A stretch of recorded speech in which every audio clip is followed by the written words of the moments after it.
မြတ်စွာဘုရားကိုအာရုံပြုလိုက်တိုင်းပဲပြောင်းမပြနိုင်လောက်အောင်များပြားလာတဲ့ခုံတွေရှိတော့လေ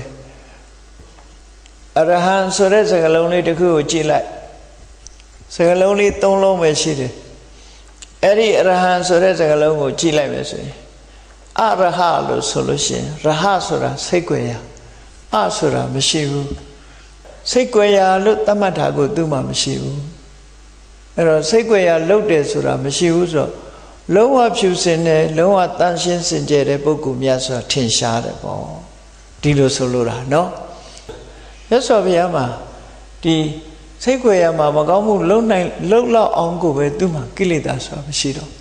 အဲ့ဒါကိုရည်စူးပြီးတော့အရဟံလို့ဒီလိုဆိုတာအလွန်ကျင့်တတ်စရာကောင်းတဲ့မြတ်စွာဘုရားရဲ့ဂုဏ်ကြီးတစ်ခုအဲ့ဒီလိုအဓိပ္ပာယ်နားလည်ပြီးတော့အရဟံဆိုတာတကယ်ကိုဒီလိုထူးခြားတဲ့ဂုဏ်ကြီးပါလားလို့ဆိုစိတ်ထဲမှာကျင့်တတ်ပြီးတော့ကြည်ညိုလေးစားတာကိုအဝိစ္စပတာရလို့ခေါ်တယ်နော်မကောင်းမှုအကုသိုလ်ဟူသည်မြတ်စိတ်ကြွယ်ရတောင်မလုပ်ဘူးနောက်တခါကိလေသာတရားတွေအလုံးဖယ်ရှားပြီးသားဖြစ်တယ်အဲဒီလိုကိလေသာတရားတွေအလုံးဖယ်ရှားနိုင်လို့တမ္မာသမ္ဗုဒ္ဓ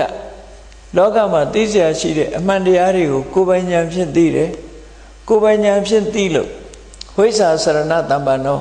အသိဉာဏ်နဲ့လည်းပြည့်စုံတယ်အသိဉာဏ်နဲ့ပြည့်စုံမှုအကျင့်တရားလည်းကောင်းတယ်ကိုယ်ကျင့်တရားလည်းကောင်းတယ်အသိဉာဏ်လည်းရှိတယ်ဆိုတဲ့ပုဂ္ဂိုလ်ဟာအာကိုးတိုက်တဲ့ပုဂ္ဂိုလ်အဆုံးအမမှန်ကန်တဲ့အဆုံးအမကိုဟောတယ်လို့မတန်အာကိုးတိုက်တဲ့ပုဂ္ဂိုလ်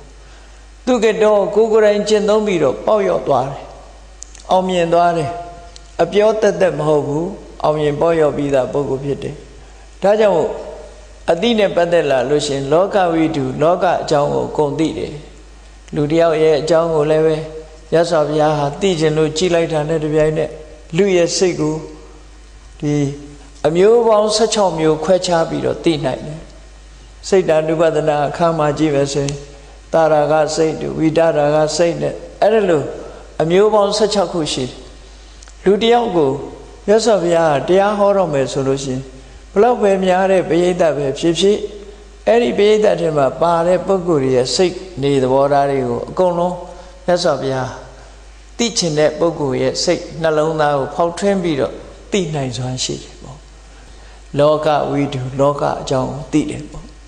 လောကအကြောင်းသိလို့အနုတ္တရပုရိသဓမ္မတာရတိဆုံးမဟောကြားတဲ့နေရာမှာတော့အတော်ဆုံးပဲတဲ့ဒါကြောင့်မို့တတ္ထာရိဝမနုဿန္နာလောကမှာရှိတဲ့လူတွေမကနတ်တွေရဲ့ပါ